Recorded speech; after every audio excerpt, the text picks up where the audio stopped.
¿Qué tal? ¿Cómo están?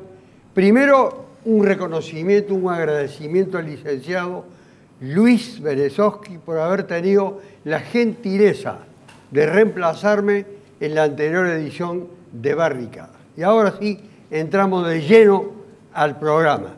Revistas especializadas hacen consejos, dan consejos, promueven, huyan del país, huyan de la Argentina. Hablan otros, desde otra posición, de golpe de mercado, que es para algunos un golpe de Estado.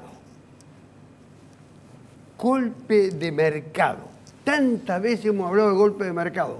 Escuchaba hoy a un economista que decía, son 20 tipos los dueños del mercado. ¿Será así?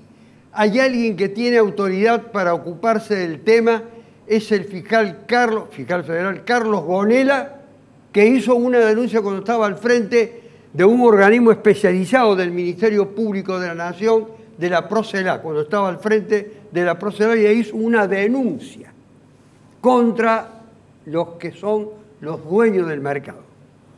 ¿Lo puede decir? Individualizar a esta cosa fantasmal que la gente no sabe qué es golpe de mercado. Sí, básicamente es una conducta que consiste en manipular valores negociables con una finalidad de sacar ganancias astronómicas. Fue lo que pasó en el año 2014, recuerden ustedes que se desató una corrida inflacionaria de 30% como consecuencia de una operación en el mercado mayorista de cambiario, que se denomina por sus siglas como MULC, Mercado Único y Libre de Cambios, que es el segmento donde se fija el valor de la divisa en nuestro país. El valor del dólar se maneja en dos segmentos. Un mercado minorista al que acudimos para comprar dólares, para viajar, para otros fines, es lo que se ve reflejado en la pizarra de los bancos, y un mercado mayorista invisible que no conocemos, pero es el que fija el precio del dólar. ¿Quiénes son los que operan? Los grandes jugadores, los grandes bancos, empresas que hacen operaciones de comercio exterior. Son ellos los que, en virtud de la puja de oferta y demanda, sujeto a la lógica del libre mercado, establecen los precios. Mayor oferta, disminuye el precio, mayor demanda, el precio sube. Entonces, existe un delito regulado en el Código Penal, en el artículo 309, que sanciona al que manipula a partir de información privilegiada el valor de valores negociables, en el caso del dólar, está discutido, pero se considera que lo es, para sacar partida. Eso fue lo que sucedió en el año 2004, porque el comportamiento del precio del dólar venía siendo estable o fluctuaba en centavos más, centavos menos, pero se produce una operación por encima de un peso. Eso produce lo que se denomina un comportamiento de manada, todos salieron a hacer operaciones a este nivel, y eso se vio reflejado en el mercado minorista, con una gran diferencia, y lo que sucedió después es lo que todos conocemos. Entonces nosotros presentamos un caso contra estos grandes jugadores del mercado mayorista, entre los cuales había 7 bancos y una empresa que era la empresa Shell, por esto que nosotros consideramos y sometimos a investigación para probar si había un comportamiento colusivo, es decir, si se habían puesto de acuerdo para producir esta operación a un valor muy por encima de lo que se venía haciendo, bueno, con el perjuicio que eso trajo para la economía. Entonces la gente ya va a ir tomando conciencia de cuando se habla de golpe de mercado a qué se está refiriendo, pero luego lo vamos a tratar de individualizar a estos responsables con nombre propio, porque está en su denuncia que yo la tengo, Carlos, en mi poder. ¿Y qué hizo el juez cuando se promovió eso? ¿Qué juez era y qué hizo el juez? Se abrió una investigación. La justicia le tiene miedo a los poderosos, a los bancos, si me permite, es una buena pregunta, la voy a dejar junto con la individualización de estos sectores que él ha definido, cómo operan, cómo actúan, pero los nombres. Y saber también lo que usted quiere saber. ¿Y quién es el juez y qué pasó? ¿Qué hicieron? ¿Qué pasó? ¿Se hizo algo? ¿Y quién es el juez? Y si hay actualmente alguien que promueva lo mismo. Juan Pablo Quintero, hay un estado de incertidumbre. Usted pertenece al bloque de Cambiemos en la legislatura de la provincia de Córdoba, la unicameral. Hay un estado de incertidumbre, de temor generalizado, me parece a mí, en la población, de miedo sobre el presente y sobre el futuro, que puede afectar incluso las perspectivas electorales de ustedes. Bueno, a ver, evidentemente por los antecedentes históricos que tiene este país, una situación de esta siempre genera un grado de incertidumbre en la gente muy, muy importante. Ver en las tapas de los diarios que el dólar trepó a más de 23 pesos, verdaderamente es preocupante cuando en ninguna meta del presupuesto que se aprobó para este año estaba el dólar podía estar en el orden de los 19, 20 pesos y la meta inflacionaria era de un poco más del 15. Y está claro que a pocos meses del 2018 esas metas van a estar absolutamente superadas por la realidad, con lo cual evidentemente este grado de incertidumbre también se genera porque hay un gran desconocimiento de estas cuestiones de los manejos del mercado. Estos son grandes manejos que escapan al común de la gente. Y la verdad que este comportamiento en manada que decía el fiscal Gonella no solamente opera con aquellos grandes empresarios o quienes manejan esta cuestión, sino también con el ahorrista, el tipo la persona que sale a comprar dólares solamente para cuidar su ahorro. Entonces, evidentemente, es un momento en el que hay que serenar, parar la pelota y ni subestimar la situación, como veo que muchos están haciendo, diciendo esto está todo controlado, no pasa nada. Esto es como en los equipos de fútbol que al técnico dice le ratificamos la confianza del técnico, al partido siguiente el técnico ese se va sin duda. O sea, yo ni subestimo la situación, ni tampoco creo que magnificarla, pero subestimarla sería un gran error. Aquí tenemos al presidente de APIME, a Humberto Spazzesi, que ya le vamos a preguntar el impacto de las medidas que han sido anunciadas hoy por una persona que parece estar ajena al cuadro emocional que se ha despertado en el país, que es el ministro Duhovne. Pero a la intendente de Juárez Celman, Miriam Prunoto, le quiero preguntar sobre la situación que viven pobladores de su sector con una orden judicial de desalojo. Sí. No sé a cuántos afecta, a cuántos alcanza y qué magnitud tiene. La orden de desalojo afecta a ciudadanos que no son de Estación Juárez Celman principalmente. No son habitantes estables. Sí, no son habitantes estables, ellos van y vienen al predio. Cuando aparece una orden de desalojo ya hemos perdido la cuenta cuánto han pasado porque dio la orden la Fiscalía, después fue la Cámara del Crimen y ahora el Tribunal Superior de Justicia.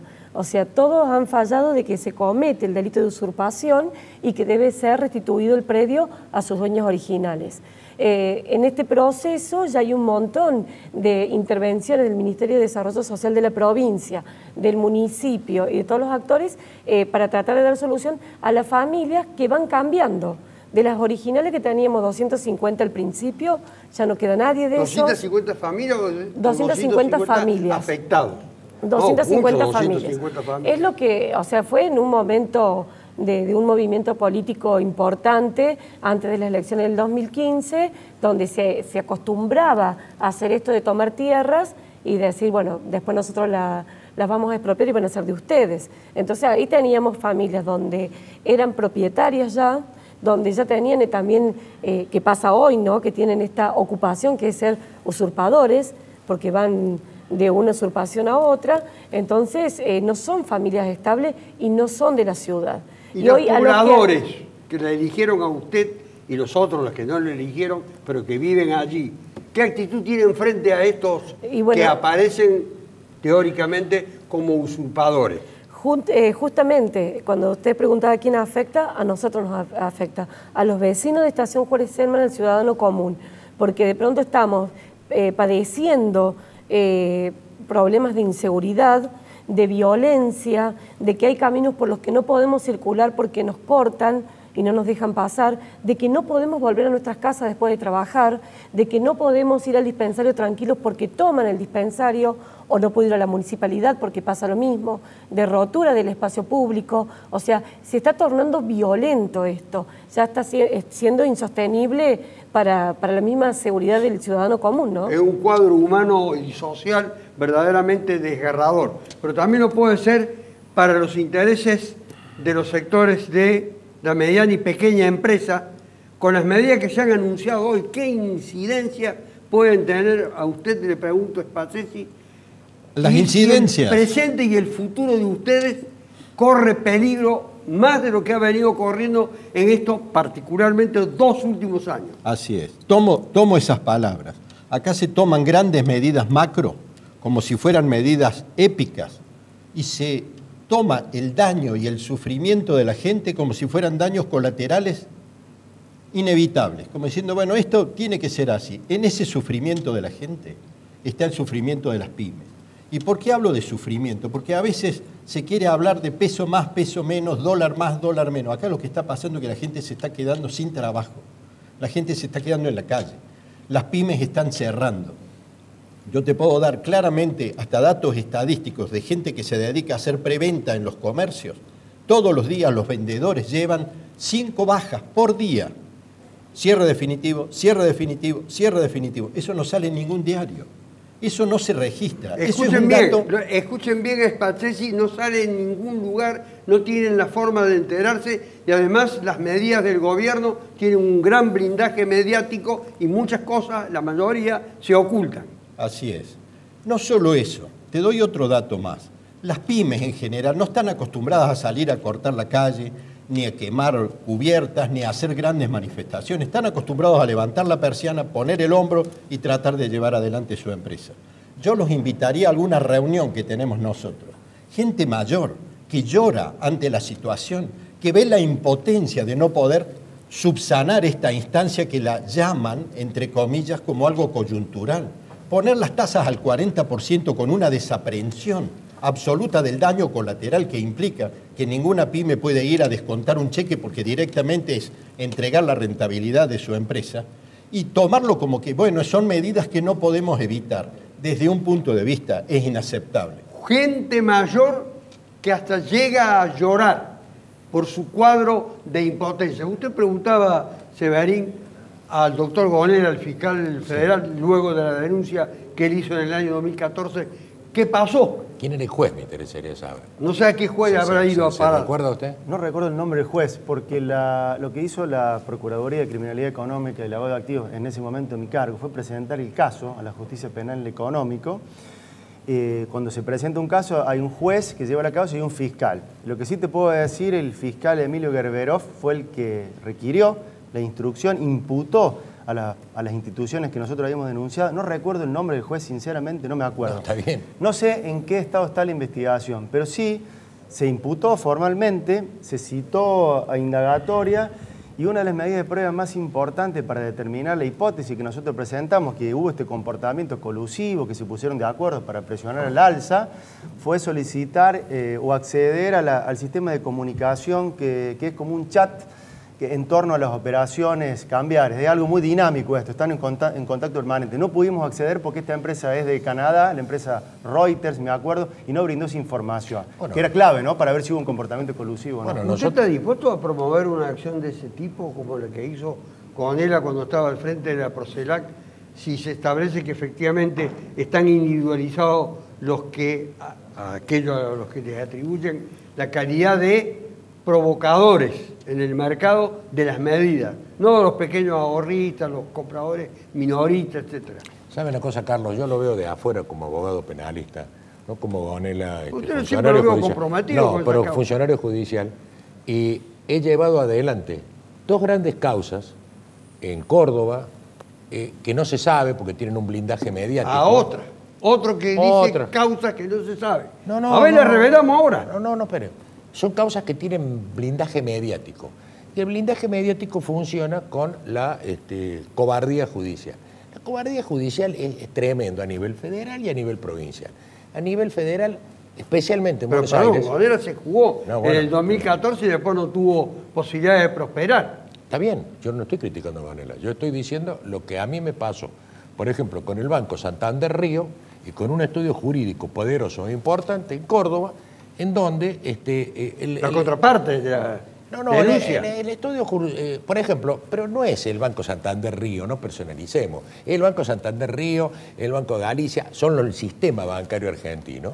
Es un sistema que se maneja con una impunidad increíble ante los tribunales, porque los tribunales federales y provinciales no están en condiciones de enfrentarlos.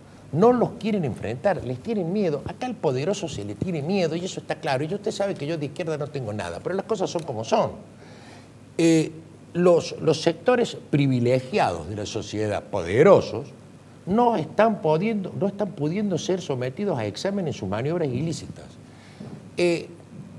Yo le revelo algo que se ha descubierto en una investigación penal económica, casualmente anticorrupción, pero es penal económica. Usted está interesado en el tema penal económico. Penal económica. Se descubrió que casi todos los bancos del sistema financiero, por lo menos en Córdoba, que hacen lo que se llama, ellos tienen la posibilidad de hacer el certificado de saldo deudor. Vendría a ser el pagaré que se presenta cuando un cliente es moroso. Con eso se ejecuta. Título ejecutivo. Lo firma el gerente y lo firma el contador del banco. Unilateralmente. Con eso es ejecutivo. Fabrican los títulos ejecutivos sin dar las condiciones de morosidad de los clientes. ¿Para qué? ¿Quién controla eso? Nadie. Fíjese que en Córdoba un juez ha descubierto este sistema, una causa en trámite donde ha imputado un contador y un gerente de un banco, del Banco Santander Río, no vamos a decir el nombre porque no corresponde, nosotros somos parte querellante, pero además el estudio jurídico, sabiendo, un estudio jurídico importante, sabiendo de que el crédito había sido cedido, porque el colmo de los colmos es que ese certificado de saldo deudor, que ese título ejecutivo que se guarda en la secretaría, que es el título, el que representa la deuda, en verdad no representa nada, son como las hipotecas subprime, ya fueron cedidas a fideicomisos. Usted habló de una cosa que me parece muy importante, la que llamó cobardía judicial. Yo quiero, con Carlos Vicente, que fue viceintendente de Córdoba y que es un hombre incorporado al mundo del progresismo desde siempre, veo desmovilizado a los sectores llamados progresistas después de la primera reacción que hubo y que después se materializó con el acto de Moyano, frente a todas las medidas que se han ido adoptando en contra de los sectores populares. No veo el estado de movilización que esta hora requiere. ¿Usted lo ve así? Mire, yo ¿Ustedes creo que lo promueven desde el espacio que usted ocupa? Yo creo que la situación a la cual está llegando el país, digamos, producto de todo este descalabro económico, las medidas que tienen que ver con el dólar, los tarifazos, acá se habló de la tasa de interés que fija el Banco Central, que anda por el 40%. Esto está conduciendo a una situación social de un carácter casi explosivo y evidentemente que esto va a generar un nivel de reacción de los distintos sectores de la sociedad importante. Yo creo que lo que hay que tratar de imaginar, o el desafío que hay por delante, es cómo construir las formas que articulen, que puedan coordinar ese rechazo social. Casi explosivo, dice usted. Yo creo que estamos en una casi situación explosivo debe generar explosiva. una reacción. Sí, evidentemente que acá se está especulando en algo que acá se habló mucho sobre esta manera de ocultar de los grandes medios de comunicación toda la realidad y deformar la realidad.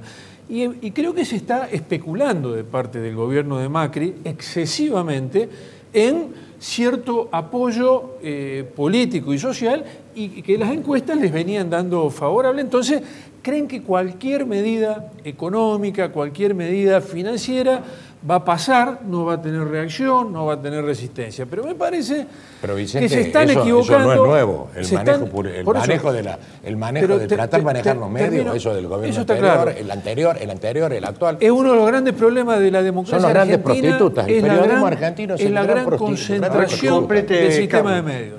La gran concentración en muy pocas manos de los medios de comunicación deforma y distorsiona el sistema democrático. Esa es, sin ninguna duda, una de las tareas pendientes principales que tiene la democracia para realmente avanzar en un sentido de que se profundice y que realmente se pueda cumplir con que sea el sistema del pueblo y para el pueblo, ¿sí? Pero hoy yo creo que estamos en el borde de una situación casi explosiva. El gobierno especula con que no va a haber... Presta atención, casi, borde, explosivo. Sí, yo creo que estamos en el borde. Y evidentemente poner el dólar a 23 pesos, esto significa que en lo inmediato va a haber un nivel de inflación altísimo en la Argentina y fundamentalmente esto tiene una suba directa en el precio de la carne, en el precio del pan y de los alimentos, que son todos bienes exportables. Las por lo petroleras, tanto, la incidencia que va a tener la próxima semana. Si usted le suma a esta inflación que va a acarrear el aumento del dólar le suma a los tarifazos que también tienen que ver con el dólar, porque lo que ha hecho Macri es dolarizar el valor de los servicios públicos. Entonces, es inalcanzable el precio de las tarifas si seguimos con este dólar. Esto nos pone en una situación que yo creo que todos, y cuando digo todos me refiero a todos los sectores de la sociedad, políticos, económicos, tendría que haber realmente una reflexión y una preocupación, porque evidentemente el país va a una situación difícil, una mayoría popular va a una situación social y económica muy difícil, y evidentemente tenemos experiencia de qué significa esto en el funcionamiento de la Argentina. Quintero, ustedes se nutren del Frente Cívico, que forma parte del bloque de Cambiemos en la legislatura, y que es una expresión típicamente cordobesa, el Frente Cívico. Ustedes acaban de tener una asamblea hace unos días, con motivo del acontecimiento del 1 de mayo, Día del Trabajador, no del trabajo. Siempre hay que destacar que es el Día del Trabajador. ¿Ustedes perciben un estado de descontento de la gente con la orientación que tiene el gobierno nacional? Sí, yo se lo decía en la primera intervención que tuve. Nosotros vemos que la situación está muy complicada y nos parece que... Yo he puesto la mira en la actitud del Frente Cívico como una estructura orgánica. Pero nosotros somos una estructura netamente local que ponemos el acento básicamente en la capital y en la provincia de Córdoba. Y nosotros está claro que venimos manifestando y venimos poniendo en la mesa esta cuestión de las tarifas. Por ejemplo, a mí el pertenecer a un interbloque que forme parte de lo que es el gobierno nacional no me impide decir con total claridad que el aumento de las tarifas que tuvo a nivel nacional para Córdoba fue absolutamente desproporcionado y abusivo, porque Córdoba venía con un sistema tarifario muy acomodado, no tenía nada que ver lo de las tarifas de Córdoba con las tarifas de, por ejemplo, que tenía Ciudad de Buenos Aires. Entonces, evidentemente que había que tener una política absolutamente distinta y no igual para los dos. Para un lugar donde estaba hipersubsidiado los servicios, como era Capital Federal con Edén y Sur, para poner un tema concreto en la mesa, que es el tema de la tarifa eléctrica, que precisamente fue la última reunión en la que tuvimos con Spachesi. Yo eso que contaba Spachesi lo viví en una reunión en la que me llevaron el grupo de los 20, que tienen 20 entidades de Córdoba, en la que fui a hablar precisamente por el tema de las tarifas y sinceramente me fui con una preocupación enorme, no solamente porque, a ver, la preocupación que tienen ellos después se traslada hacia sus trabajadores. Ellos estaban, y realmente el nivel de preocupación que tienen, y nos decían claramente, ahí estaba Blanche de los supermercadistas, él me decía, con estas tarifas yo tengo que cerrar boca de expendio. Cerrar boca de expendio es despedir gente. Y la verdad que eso a mí me preocupa y me preocupa mucho. Miren, producto, hay algo que lo he leído hoy, que hay un incumplimiento por parte del gobierno provincial, concretamente con respecto a la Municipalidad de Córdoba, en la remisión de los fondos coparticipables.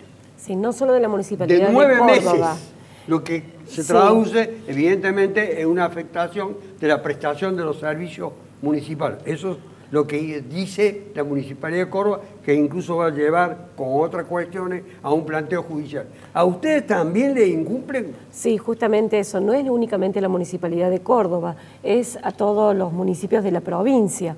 Con esto ¿De cualquier signo? De cualquier signo político. ¿O solamente a los radicales, Frente Cívico? No, de cualquier signo, nada más que nosotros todos sabemos que el signo del oficialismo a nivel provincial recibe de otra forma estos recursos que nos sacan a nosotros, ¿no? Pero el oficialismo, perdón, no es muy uniforme, porque hay esqueletistas, de la sotistas, de paso no sé dónde está de la sota.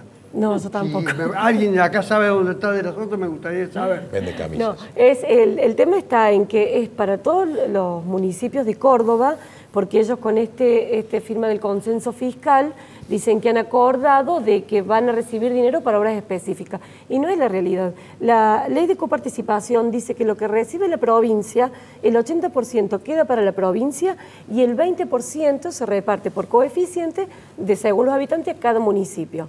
Bueno, eso lo hacen con una parte de lo que están recibiendo. Es como que tenemos un plato de porotos, repartimos el 80, el 20, pero ahora este plato me está entrando un 20 o un 30% más. Y se ¿Qué hago? resiente la función de ustedes Pero en el totalmente. municipio de... Porque no nomás eso, sino que el gobierno provincial está haciendo en este momento de darnos cada vez más competencia para resolver situaciones en los municipios y nos están sacando recursos.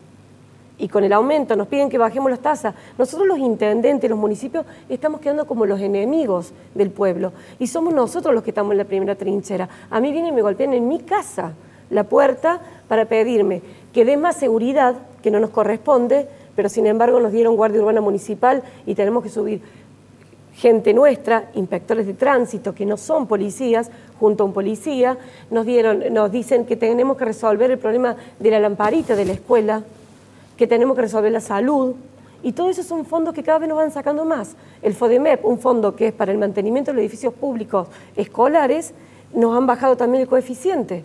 O sea, recibimos cada vez menos recursos y más competencia para... Yo rescato los enemigos del pueblo.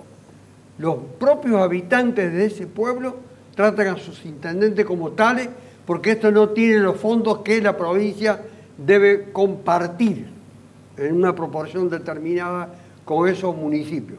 Imagínense en pueblos muy pequeños la situación insostenible que se puede llegar a plantear. Pero el doctor Carlos Gonela, fiscal federal, en aquel entonces que estaba a cargo de la Procelac, que había sido una gran iniciativa del Ministerio Público Fiscal de la Nación, recato las dos expresiones, Ministerio Fiscal, Ministerio Público, dije las dos, para que quede bien claro. Esto lo deben tener también presente, el distingo. Los nombres de la denuncia que usted hizo. Había 7 instituciones que están sospechadas de esta maniobra, que expliqué en el mercado mayorista, entre los cuales había bancos globales, como por ejemplo, no sé si les sonará el JP Morgan, el HSBC, el BNP Paribas, 3 bancos globales que fueron castigados severamente en Europa y en los Estados Unidos por maniobras similares, pero también por relajamiento intencional de los controles de prevención de delitos económicos, con multas varias veces millonarias. Esos 3 bancos estuvieron en esa ronda sospechada de coludir para provocar esta estampida. Estaba también el Citibank, estaba el Banco de Galicia, estaba el Banco de Córdoba y estaba la empresa Shell, que en ese momento estaba liderada por quien es hoy ministro de Energía de la Nación, ¿no? Pero los Estados Unidos no pueden poner en peligro el sistema. En cambio, aquí sí pueden poner en peligro la estabilidad de este país. Bueno, eso es lo que producen los golpes de mercado. Yo, si mal no recuerdo, fue el primer caso penal que se presentó por golpe de mercado, cuando sabemos que a lo largo de nuestra historia este tipo de maniobras se han llevado puestos gobiernos. Presten atención a los nombres. El famoso mercado que impone, condiciona, etcétera, acá ha sido identificado por el fiscal federal Carlos Gonela. Lo más grave de esto, coincidiendo con lo que dice el legislador, es que la gente común que padece las consecuencias de este tipo de casos graves, no sabe, no entiende, no comprende. Sin embargo, es la que los padecen. ¿Por qué? Porque la devaluación que se produjo ayer, producto de un par de jugadores que son los que se enriquecen astronómicamente. Para darle una cifra, en el año 2014, cuando se produce este golpe que denunciamos, la rentabilidad del sistema financiero fue de 10.000% más comparado con el periodo anterior. Es decir, se enriquecieron 10.000% en función de las rentabilidades como consecuencia de la diferencia que obtuvieron. Un segundo. ¿Se enriquecieron, si me puede repetir el concepto? El 10.000%. El 10.000%. Y después todo lo que eso trae como consecuencia. Sabemos que una devaluación impacta en los precios y sabemos que los especuladores de siempre se aprovechan para remarcar precios cuando no tienen justificación para hacerlo. Como por ejemplo, si se produce alimento u otro sector de bienes y servicios que no dependen de la compra de insumos extranjeros, es decir, que no necesitan hacer operaciones para pagar con dólares, aprovechan esta corrida para remarcar precios. ¿Y quién es el que termina pagando y por ende perjudicándose? Y la gente de a pie, la gente en la calle que no alcanza a entender, pero las consecuencias de este tipo Gonela, de situaciones eso pasa, son terribles. Pero eso pasa, Gonela. Sí. Pasó, pasa y pasará, porque no existe un verdadero control y no existe un verdadero respeto a quien debe aplicar la ley y reprimir los delitos. Te dejo con la pregunta judicial... porque vamos a pasar una pausa de 1 minuto. La pausa que es inevitable, burocrática por otra parte, pero es una breve introducción de 1 minuto y ya volvemos.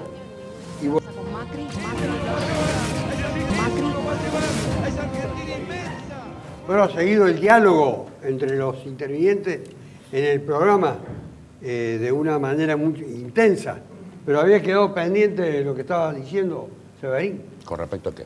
No sé lo que estaba diciendo. Falta de control. No, bueno, lo que hemos hablado es que la falta de control, el Poder Judicial... En un momento terminó acá en la pausa, dijiste, refiriéndote a Zuckerberg, el presidente de Facebook, voy a eso, temblar voy a en el eso, Parlamento voy a norteamericano. Voy a eso, se lo acabo de decir a Gonela. Aquel problema Pero del lo quiero que Está bien, lo diga pero- la gente. Sí, ya lo sé. Espera un momento. Pero le voy a dar un marco. No me apure. Acá hay un problema grave entre los poderes, la gente que tiene poder, poder económico, poder político, poder social, lo que fuere, con los poderes estatuidos y constitucionales del Estado. El Poder Judicial es un underpoder, el Poder Legislativo es un underpoder y el Ejecutivo también es un underpoder. No ejercen el poder que tienen, no se hacen respetar. Y yo le decía, explicaba de lo que se veía cuando Zuckerberg, el de Facebook, declaraba ante los legisladores norteamericanos que transpiraba la gota gorda y las preguntas inteligentes que hacían los legisladores norteamericanos. Yo no soy pro norteamericano, pero la verdad que eso a mí me impresionó del respeto a las instituciones. Y como dijo Gonela, en Estados Unidos no se jode con el sistema económico, no se jode. Cuando te agarran, te agarran. Acá... Lo que ocurre es que este es un país considerado residual y además la devaluación que se ha producido como consecuencia del aumento en las tasas de interés en los Estados Unidos ha afectado a muchos mercados, a muchos países, pero al que más lo ha afectado de todos, como consecuencia creo que incluso que aquí no hay ni siquiera un plan económico. ¿Alguno de ustedes conoce que hay un plan económico acá? Mira, hay otro problema, aparte de no haber un plan económico. Lo poco que hay como planificación se está privilegiando, ¿sí?, los negocios financieros en contra de los negocios productivos. Yo invito a cualquiera, que traigamos a cualquier gerente de banco y le preguntemos, honestamente, yo sé quiénes son, si qué prefieren, prestarle a una pyme o poner el dinero en una LEVAC. Todos van a decir, preferimos poner nuestro dinero en la LEVAC, es plata seguro, es buena rentabilidad y no corremos ningún riesgo. Dentro de unos días tienen que pagar el interés. Eso mismo está haciendo, ¿sí?, que absolutamente desaparezca el mercado interno, lo que las pymes pedimos. Devuélvannos el mercado interno, déjennos vender. La gente no tiene dinero en el bolsillo, no puede comprar nada. Lo poco que tiene es para pagar la luz y el gas para que no se lo corten. Entonces llega un momento, ojo con esto, que estamos viviendo un estado de esquizofrenia. Uno prende la televisión y escucha los grandes comunicadores a nivel nacional y pareciera como que está todo bien o si no está tan bien... Pero eso es deliberado. Pero por supuesto que sí. Entonces, una pyme, uno en su casa dice, bueno, entonces el problema es mío si todos están bien.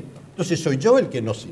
Es que a ustedes lo ignoran en los grandes medios. Por supuesto, porque no solo no estamos en la agenda, ¿sí?, ni siquiera estamos en la posibilidad de poder incidir en algún tipo de decisiones, ni siquiera te digo macro, porque es suicida lo que están haciendo. El daño, acordate de esto, Carlos, el daño social que se está gestando, destruyendo a las pymes, dejando centenares de familias en la calle, después va a costar muchísimo poder reconstruirlo.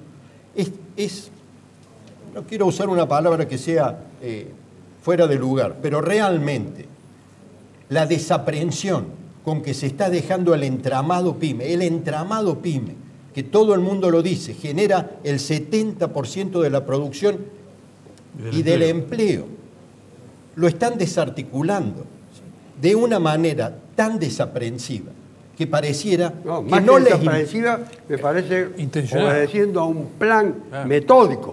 ¿Y a dónde lleva? El no plan, hay un no plan que es un plan. ¿A dónde lleva? No. El no plan plan es que un plan. hoy manifiesta el gobierno Acá lo que nacional. dice el no plan es un plan. Es un plan, Claro, porque lo hay tiene un plan perfectamente económico. pautado. Entonces, al menos Yo no nos creo que sí mientan. que hay un plan No económico. nos digan que van a tener las pautas de inflación siguen al 15%, que está todo controlado, que no nos preocupemos, que no salgan los comunicadores a decirme, acá no está pasando nada, esto es un juego de mercados que ya lo vamos a controlar. La gente se está quedando sin plata para comer. Es que una cosita Sí. vinculado a esto, porque justamente lo que acá está pasando es el resultado de las medidas que tomó Macri, que provocan, primero, que no haya control sobre la tasa financiera de los bancos. ¿Eso a quién va a beneficiar? En un país como el nuestro, a los sectores financieros más concentrados que la elevan a su gusto. Dejó de controlarse el dólar. ¿Qué pasa? Está en 23 pesos. ¿A quién beneficia? A los que tienen. A los exportadores de dólares. A los exportadores que se quedan con los dólares, o sea, al sector agroexportador. Pero control no es control policial. No, por eso, el control. El control es en un que país se respete la ley, que es otra democrático, cosa. en un país Usted democrático. está hablando ideológicamente, yo estoy hablando. No. Yo estoy hablando como un ciudadano común. Si se respetara la ley, si los roles que tuviera que tener el Ejecutivo que administra, el Legislativo que legisla y el Judicial que controla, acá no habría ningún problema. El problema es que tenemos un sistema pervertido, pero que ya viene de hace. Este poder ejecutivo, este gobierno. ¿Qué hace el ejecutivo? El anterior y el anterior, Déjame hablar. Claro. Este gobierno impulsa medidas, las transforma en leyes y las transforma en decretos que establecen que no se controle la tasa bancaria, que no se controle vos estás hablando el dólar, de un tema puntual, y pero antes también había que tiene por socios decreto, urgencia. por Este supuesto, gobierno y establece que por aparentemente decreto, no son de su filiación. actúa legalmente, no es que el gobierno actúa fuera de la ley, No, está si actuando actúa, perdón. de acuerdo a la ley. Cuando larga del Y decreto de actúa- necesidad de urgencia, que me pone un presidente de la Corte que me quiere meter por decreto de necesidad de urgencia, está actuando fuera de la ley. Esto es así. Ese Cuando caso. Aranguren Perfecto. hace un problema de beneficiar a la Shell en su momento, está actuando Perdón, fuera de la ley. Entonces hay Solari, gente que actúa vos fuera dijiste de que la no ley. es un control policial, sino una cuestión de control legal. Bueno, Institucional. estaba terminando, Vicente. Por supuesto. Lo que ocurre acá es que esto tiene una orientación política y económica muy clara que beneficia a determinados sectores económicos concentrados, que son los exportadores de grano, que son los sectores vinculados a los Antes grupos había otro productores beneficiario. de energía, Antes de el petróleo anterior y de gas, gobierno tenía y otro que son- beneficiario. ¿Puedo Es hablar una o- película, o- es que es una película que se repite. La culpa no la tienen esto. La culpa la tiene no es cuestión de decir cualquier cosa y mezclar todo, porque en la no, mezcla que lo único que se genera es pero una que gran, parece una que gran nace- confusión. parece que hubiéramos nacido Lo que ayer. está pasando No es es que el así. dólar está en 23 pesos, hay una tasa del 40% que ¿Cuántas fijó el veces ha Banco visto el Central. dólar a 23 y el pesos en 1000% proporción? Nunca, Yo la- nunca. Bueno, la yo la vi primera en vez en la época- historia que yo está la vi en la 23 época de los pesos. militares, la vi en la época de Alfonsín, 23 pesos la vi en la estuvo época... No, ¿Y quién 23 pagó las pesos en consecuencias? proporciones. No He dicho digamos 20 cosas por he decir, dicho porque 23 pesos en evidentemente que proporción, no- porque hubo un gobierno que le sacó 5-0 al número, a los billetes. Por Entonces, supuesto, estoy que hablando de tenía el mismo proporción, por pensamiento supuesto, Vicente. que tiene este gobierno. Estoy hablando de la Estas relación medidas que se están peso-dólar. ¿Cuántas tomando- veces hubo golpes de mercado y cuántas veces se quedaron Y con los pero si ahorros eso- de la eso es lo que gente estoy y diciendo cuántas yo, o sea, veces no- ocurrió lo que Pero ocurrió? eso no justifica que lo haya De ahora. ninguna manera, de ninguna Justamente, manera. a ver, y si puedo decir algo, porque si no... No, si lo está diciendo. No hay forma de... No hay forma de pero no- impedir que lo diga. Pero no tengo Dígalo. forma de terminar una frase. Dígalo. Yo le Esto es garantizo que le lo pido, diga. que termine por lo menos una frase.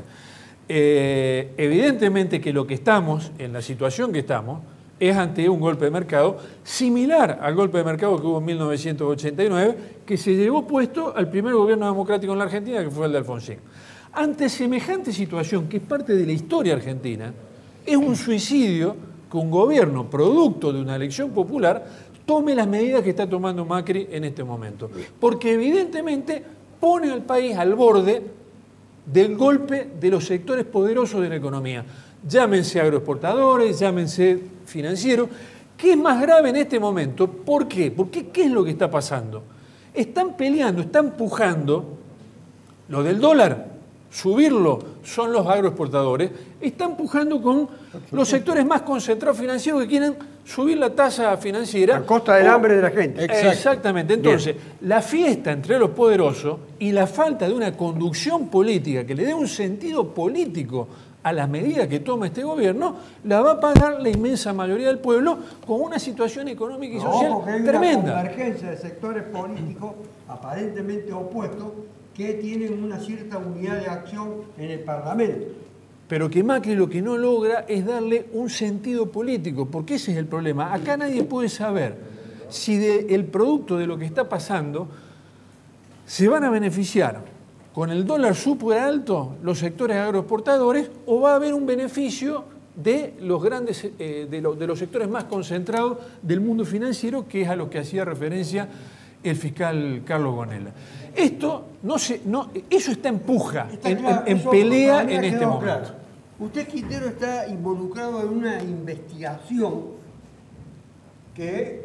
sobre la cual se ha ocupado muchas veces, que lo ha llevado incluso a Brasil por Odebrecht, etcétera, y ahora ha reanudado ese emprendimiento que usted tiene para saber si tiene algún tipo de apoyatura acá. Bueno, este es otro de los grandes problemas que tiene la Argentina, aparte de estos que estamos marcando acá, que es el entramado de corrupción al que nunca se le pone fin, al que la justicia parece no ver y que lamentablemente no hay manera de poder perforar algunos lugares. Y en ese marco, con mucha vergüenza, debo decirle que nos tuvimos que ir a Curitiba, Brasil, buscando lo que no encontramos a 10 cuadras. Fueron, y ahora están por ir de nuevo. Nosotros con el juzgado de Moro y básicamente con la Fiscalía de Delañol tenemos una relación muy directa, porque ahí fue donde hicimos las presentaciones, porque nosotros tenemos el mapa de la corrupción en Córdoba, un gran rompecabezas que es muy difícil de armar, y mucho más cuando te esconden las piezas. Nosotros nos escondieron todo. De a poco la vamos empezando a armar y empezamos a ver quiénes son las caras. Y ya las tenemos identificadas. Y fuimos y le dijimos acá, primero se lo dijimos al fiscal Hidalgo, hoy juez de control.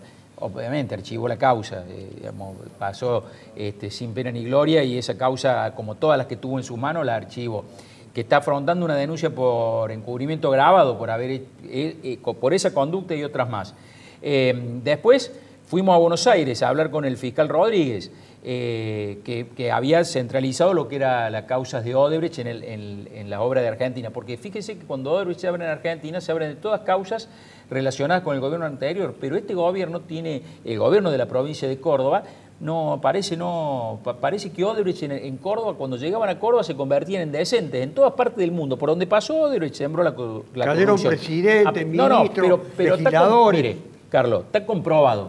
Por donde pasó Odebrecht hubo corrupción. Parece ser que en Córdoba, en el lugar textual del gobernador Schiaretti, trabajan bien, rápido, barato, parece que son unos santos. Bueno, fuimos, hicimos una presentación en la UIF y seguimos con la presentación en Brasil. Seguramente el próximo mes vamos a estar viajando de nuevo a Curitiba para ver, porque hemos acompañado mucha documentación de cuestiones que me parece, sinceramente lo digo con la experiencia que uno tiene de haber pasado por el foro penal en la justicia provincial y por tener el conocimiento de las causas, si hubiese voluntad de investigar, evidentemente acá se hubiesen descubierto muchas cosas, pero bueno, lamentablemente eso no ha pasado. Pero te digo una cosa, Carlos, están viendo ellos con un solo ojo la cuestión, porque están hablando de... ¿Quintero está viendo con un solo ojo? Sí, con un solo ojo, sí. Pues dígaselo a él. No, yo no, sí, se lo digo a él. Pero yo así pues soy pirata, pero bueno. Son piratas, mejor... son piratas. No, pero están viendo las cosas con un solo ojo. ¿Por qué? Porque el problema de Odebrecht no es un problema local, como lo centraliza Quintero. Es un problema nacional. Y los jueces de Comodoro Pi, los fiscales de Comodoro Pi, han dormido las causas de Odebrecht y ahora no las están durmiendo porque están en riesgo sus cargos y su pellejo. Pero desgraciadamente tenemos este problema estructural de la justicia, de las investigaciones de causas de corrupción, que no es solamente local el problema, es un problema Se va a venir un maestro, dice exactamente lo mismo que dije yo, pero lo veo con un solo ojo, porque dice exactamente lo mismo que estoy diciendo yo. No. Probablemente le cambió la dirección de los ojos. Nada más que él se tapa un ojo. En Buenos Aires, los jueces de Comodoro Pi, los 9 que hay, están centralizando el manejo de las cosas de forma de... Hasta que llegó a Calcaterra. Yo quiero saber... Llegó a Calcaterra y no se investigó más. Yo quiero saber Seguramente con Gonella... pero antes tampoco, Yo quiero saber con Gonella, que pertenece al Poder Judicial en un lugar prominente, como fiscal general federal, la actuación del juez Moro, que afecta severamente la situación y las chances, la situación personal con el encarcelamiento y la chance futura de Lula. Y se ha cuestionado el problema de que un juez de un Estado, es un problema procesal y un problema técnico, puede, en base a lo que le dicen algunos arrepentidos, a los cuales le rinde culto y pleitesía, determinar la suerte política de un país. esto puede ocurrir porque muchos dicen, ¿cómo no hay un Moro en la Argentina? ¿Tiene que haber un Moro en la Argentina para actuar contra lo que se dice la corrupción? Yo creo que no hay uno, sino hay varios moros en Argentina. Y creo que es un problema grave sobre el cual tenemos que reflexionar para evitar que se sucedan estas situaciones. Yo, sobre el caso particular de Lula, no puedo opinar porque no conozco, pero sí me preocupa que, por ejemplo, cuando la causa se estaba debatiendo en los máximos tribunales que debatían si podía continuar en libertad o no Lula, un general del ejército amenazó con un golpe y reconoció un magistrado de un alto tribunal de que se adhieron ante esa presión. A mí eso me parece grave porque entonces el sistema democrático está en una fragilidad realmente preocupante. Pero en la Argentina a los moros no se los protege. En la Argentina a los moros, que hay muchos jueces y fiscales provinciales, nacionales, acá no es un problema de personas, es un problema de estructura, es lo que yo pienso. Pero cuando aparece un justiciero, por así decirle, que la gente está esperando ver al muchachito de la película porque todos son unos cobardes, parecen manadas de cobardes, no se lo protege, no se lo apoya. No se quiere llegar al fondo. Mira, el nombre de lo que usted se refiere, porque de esa manada tiene que haber alguien que lo lidere. Yo no voy a hacer cuestión de nombres porque a favor o en contra. Hay que jugarse ese No, bueno, pero van a decir que yo soy amigo, así que no voy a decir nada. Me lo guardo a quiénes son los buenos y quiénes son los buenos. Pero la gente Quintero, fíjese el problema. No tanto los malos. Fíjese el problema de Quintero. Pero antes de preguntarlo, antes de referirme a lo de Quintero, yo quiero saber con ella, con la Prunoto, que es una figura del radicalismo, si al radicalismo en Cambiemos lo están ninguneando en Córdoba. No, yo creo que nosotros en realidad hemos estado en plenario. Que no le quieren dar el espacio que el radicalismo históricamente, dice el radicalismo, tiene en Córdoba y en otros lugares. No, y además los acusan a ustedes, sí, a Negri de Córdoba y a Cornejo de Mendoza, de haber generado todo el problema del tratamiento de las tarifas, etcétera, es decir, como aliados no respetables del gobierno, bueno, del que forman parte. Nosotros, o sea, desde el lugar que varias cuestiones mezcladas. Sí, muchas mezcladas. Pero del sector de Cambiemos, de la parte que nos toca gobernar, lo que queremos hacer es asegurar la gobernabilidad de este gobierno, ¿no? O sea, de que somos parte de Cambiemos y acompañamos al gobierno nacional. Ustedes no gobiernan Córdoba, quieren ganar Córdoba. Nosotros queremos ganar Córdoba. Parece que Macri no quiere que ganen ustedes. Yo no sé, yo la verdad que he estado en Buenos Aires y es otra la percepción, ¿no? Que también lo que hace el presidente Macri es eso, sabemos que existe una amistad con el gobernador, pero a su vez él quiere tener Córdoba también porque es importante para él, porque es donde ha ganado siempre, pero lo que está haciendo es también asegurando la gobernabilidad, porque no tiene la mayoría que necesite, el acompañamiento. Sí, también le decimos al presidente Macri, o sea, abre los ojos porque también muestra estas señales que Schiaretti no es muy confiable, ¿no? Porque él dice que no cogobierna, pero que la tarifa la tiene que manejar el gobierno nacional. Se va a adelantar varios meses a la renovación presidencial, la elección en Córdoba, con lo cual no va a estar en juego de ninguna manera Macri. Exactamente. ¿Participe o no participe? Participe o no. Pero bueno, yo creo que eso también me parece que es una lectura en contra del radicalismo. Sí, pero también yo creo que es una lectura de que no le están dando bien las encuestas al gobierno provincial, que la gente está esperando este cambio y está buscando justamente, que creemos que es el momento. Hace 20 años que venimos de un gobierno de Unión por Córdoba en nuestra provincia y tiene un desgaste. Y sin contar de que nosotros creemos que tenemos los equipos suficientes en Cambiemos como para poder gobernar la provincia de otra manera. Estos manotazos de ahogado que está dando el gobierno provincial de cambiar las leyes, cambiar la fecha. El año pasado hicieron la ley donde decía que hasta el 1 de marzo tenía que poner la fecha y lo que escribió con la mano lo está borrando con el codo. Entonces, esto es la desesperación que tiene. Esto de tirarnos los problemas permanentemente a los intendentes, de decir que la pelea es con el intendente Mestre y no con lo que nosotros estamos reclamando, que somos todos los intendentes, porque personaliza en el intendente Mestre lo que estamos reclamando dentro de un foro de intendentes donde estamos más de 150 y del Comupro que son otros 34 y que gobernamos la mayor cantidad de población de la provincia. Entonces yo creo que estas son cosas que están pasando, que son juegos de la política que sinceramente no lo entiendo. Esto es muy importante en gestión. la época que estamos, porque esta es una época ya electoral. Apenas Lamentablemente. falta un año para las elecciones que dicen que va a ser en mayo del Nosotros- año 2019. Nosotros no terminamos en octubre del año pasado una campaña y ya había arrancado el gobierno provincial otra campaña para gobernador del 2019. No nos dejan, encima de esto, no nos dejan gobernar. Patricia, ¿tiene algún tipo de apoyatura del gobierno de la provincia distinta al diseño de la economía nacional? Lo que nosotros ¿Ustedes, buscamos, las pymes? Sí, lo que nosotros buscamos precisamente a nivel provincial es alguna manera, pero siempre son atenuantes que no hace al fondo de la cuestión. Lo que a nosotros nos está matando son las políticas nacionales. Podemos buscar dentro del cobijo provincial alguna manera de poder, digamos, sortear determinadas dificultades, pero las políticas macro, que ha secado la plaza, la gente no tiene dinero, el ingreso indiscriminado de lo que son las importaciones, el costo del dinero, todas esas políticas que se diseñan a nivel nacional nos dejan a nosotros Entonces, fuera de juego. La provincia no tiene un margen mayor Para nada. para Para en alguna modificar. medida, encauzar la situación de ustedes. Nos puede ayudar en la medida en que podemos Pero una ponernos... ayuda proporcionalmente de cuánto. Siempre son atenuantes a. Atenuante. Atenuantes a.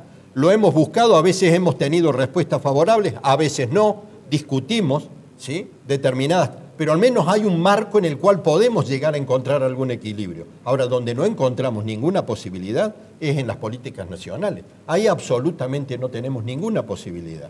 Me voy con una última pregunta con Carlos Vicente para saber si ustedes ya frente a la inminencia, porque 12 meses en política es nada, 12 meses es el acto. Mucho antes tiene que estar definida la política de alianza, los candidatos. Están trabajando en ese sentido. Mire, yo La creo, gente quiere saber eso. yo creo que lo que hoy hay que poner toda la cabeza, el corazón y el cuerpo es en ver cómo se frenan estas medidas que están significando pobreza para la inmensa Pero un mayoría de la polo población. político Pero opositor, Hoy yo creo que es un momento de construir un frente social que reúna a todos los sectores sociales que están siendo agredidos por esta política, que frenen esta política, porque si no, pero son muy difíciles de lograr esos Bueno, yo- objetivos comunes. pero que yo creo que justamente en esta situación lo que une es justamente una política económica que su único objetivo es empobrecer a la mayoría para que pequeños grupos muy concentrados de poder se enriquezcan cada vez más. Me Y yo quiero creo quedar que con ahí una hay que poner definición de el Gonela. acento, el esfuerzo. Una definición de Gonela sobre que hay muchos moros. Muchos moros puede ser una cuestión negativa o positiva. Y muchos moros que pueden actuar o no actuar. ¿Los dejan o no los dejan? Bueno, lo Para dejo. terminar, porque nos Todas queda ya esas, segundo. todas esas connotaciones que tiene Moro, que ha avanzado mucho en la causa Odebrecht, y también ha generado todo este debate al proscribir, al mandar a la cárcel a Lula, yo creo que es una buena muestra de los diversos moros que tenemos en nuestro país. Ajá, ahí va claro el tema, porque aquí también hay muchos moros que han dispuesto detenciones, prisiones preventivas, etcétera, contra las que, por ejemplo, acaba de reaccionar nada menos que el ministro de Justicia de la Nación diciendo casi, basta de prisiones preventivas. Por eso hay muchos moros. Moros no son en la costa, moros que es el nombre del juez de Curitiba, Brasil, responsable, entre otras cosas, de la prisión de Lula y de muchas otras personas que parece aferrarse a su judicatura. Hasta la próxima.